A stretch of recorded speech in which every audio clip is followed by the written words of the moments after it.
Today I'm going to be reviewing the Beard Club Aftershave Lotion. I'd like to thank them for sending this to me. Very nice. Now, it doesn't have a strong smell, but after a shave, and I did this last night, you just put it on. If you have any like bumps, sometimes you get nicks, it keeps the skin smooth and moisturized. There's a lot of different brands. What's nice about the Beard Club is that they've got a bunch of other products, and keeping things within the same family can be nice. Let me show you what it looks like. It's just a cream. So that's what it looks like.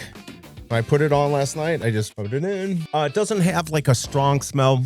I asked my wife. It has chamomile, tea tree oil. It just, I don't know how to describe it. It's just a clean smell. It doesn't burn or anything like that. A lot of people have, issues with razor burns and bumps and like that. So that's going to help that. And over time, it's going to moisturize your skin and just overall make it look better. This does really well on Amazon. It gets 4.5 stars. It's got 98 reviews. And last month, 100 plus of these were sold. So people are buying them. I'm not seeing that they're getting returned.